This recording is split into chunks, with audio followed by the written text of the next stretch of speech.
Hi there. All right. Welcome to this free training session on how to find time for you again without adding more stress. So currently, you might feel really frazzled all the time, or in the past when you've tried to lose weight, lose fat, and you end up quitting before you even really get started. And we're also going to look at why you should break all of the rules you've had before to make time for yourself.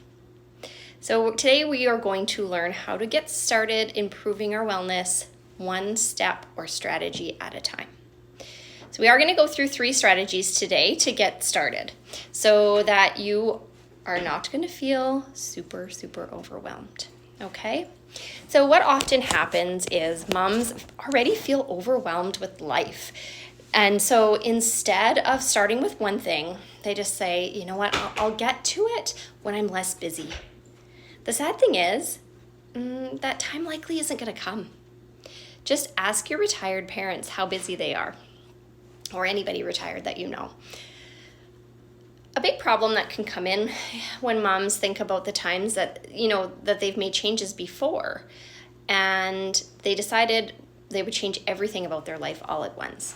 Instead of focusing on one thing and getting really good at it, you tried to spread yourself thin and focused on too many things. And then again, that overwhelm seeps in and you just end up quitting. So today we're going to talk about getting started with these 3 easy strategies. So the first thing is, it's really important for us to know where we are spending our time. So if you are uncertain about where you're spending your time, it's time to do a time audit. That might feel a little bit daunting, but it's actually easier than you think. So first place we want to look is our non-negotiable scheduled time. So the times that you're at work, the times that you maybe need to be driving your kids to and from school or their activities, things that are very set in stone, which I guess the driving to and from activities may not be set in stone. But so we're going to really focus there, where you have no real choice in the matter of where your time is spent. Then we're going to look at the time that's not scheduled on your calendar. Write down, how are you spending that time right now? Is there anything that is maybe not really serving you? Maybe looking at your screen time and seeing how much time you're actually spending on your screen, and in a way that maybe you could utilize that time to work on yourself.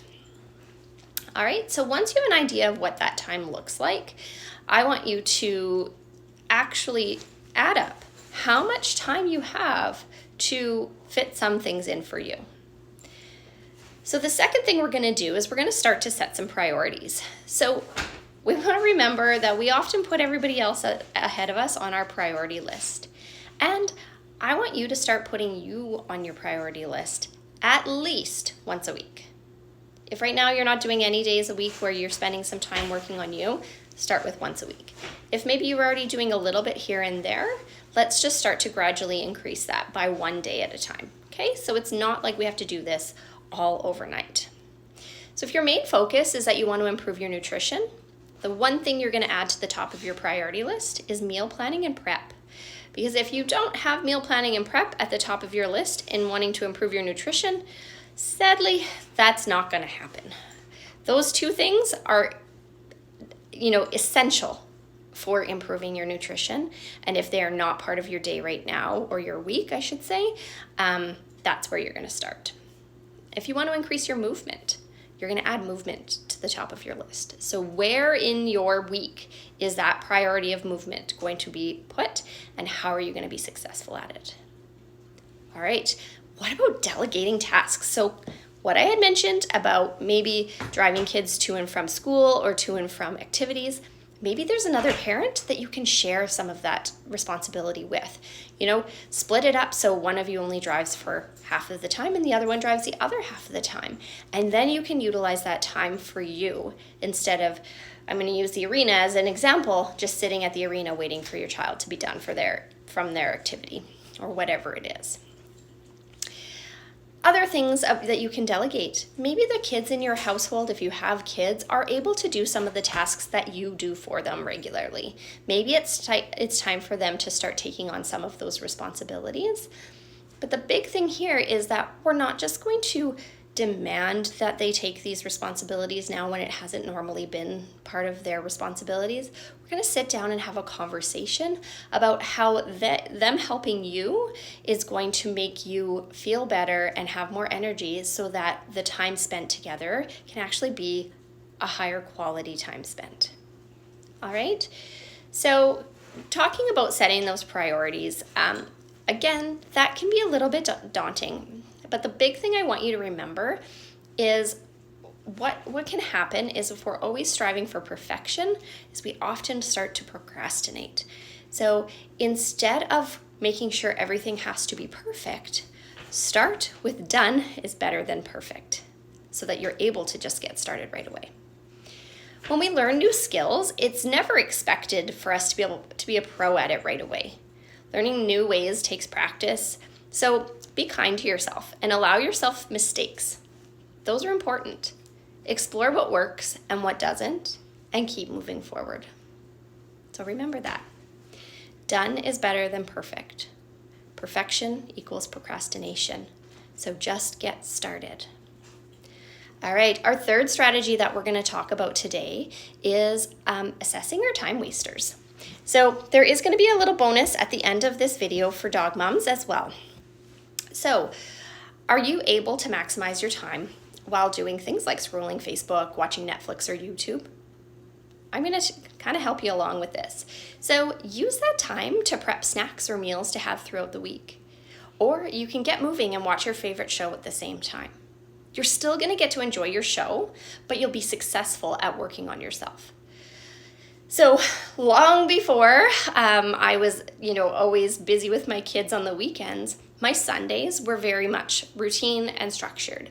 So what I would do is I would pick a new show on Netflix, and I would just set up my laptop and I would get my show playing and I would do my meal prep. And so the great thing about it was I felt successful when I was doing that, rather than just sitting on the couch and not getting anything done at the same time. Okay, so be intentional about the time that you spend, because then you're going to have a whole lot less regret. So this is where I'm saying just spending a little bit of that downtime where you are just maybe scrolling Facebook or watching Netflix or YouTube, you can actually improve your wellness at the same time. So now what we're going to do is we're going to also talk about being intentional about the time that you spend with your dog. Is your dog walk always a rushed event? So what I would like you to start thinking about is taking this time to do some training with your dog. Ask them to sit and stand, down and stand while you're walking.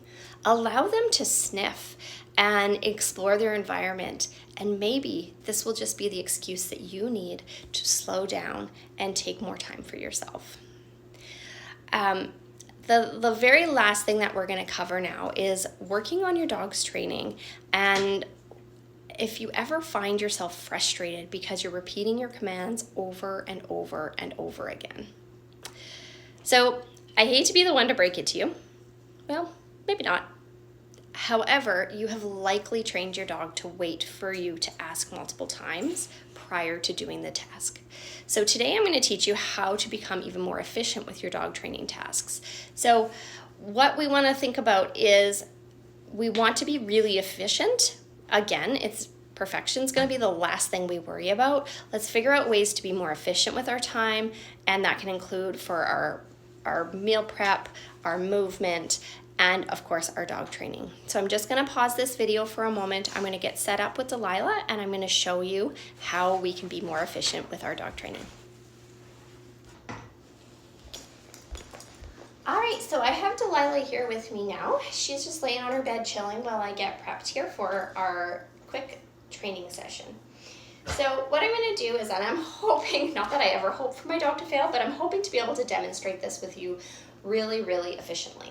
So often when we teach our dog to sit when they're a puppy, we see it over and over and over again. And the thing that we forget is that our dogs actually don't speak English. They speak body language.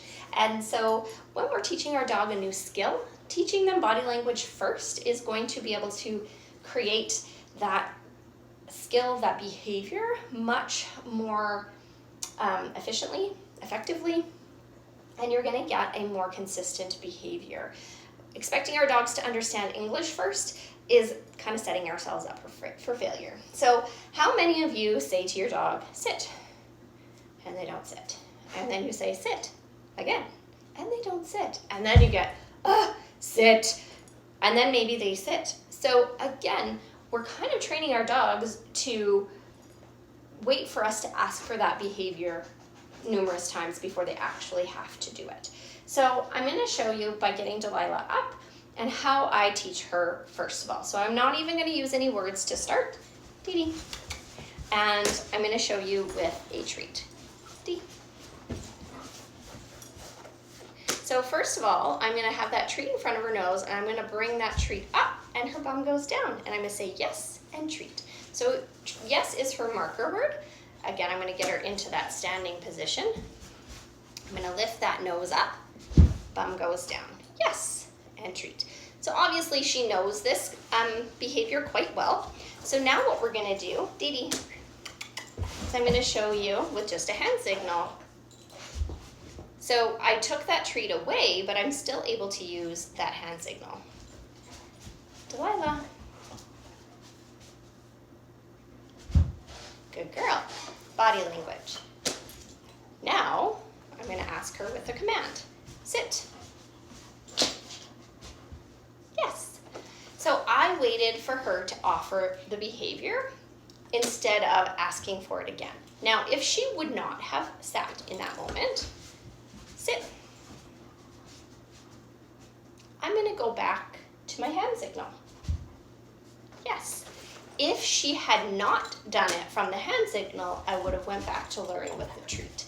But I did not repeat my command. All right, guys, so that's it. So now that we've gone through the 3 strategies for improving your time management, I would love to hear from you. What is your first focus going to be? See you soon, guys.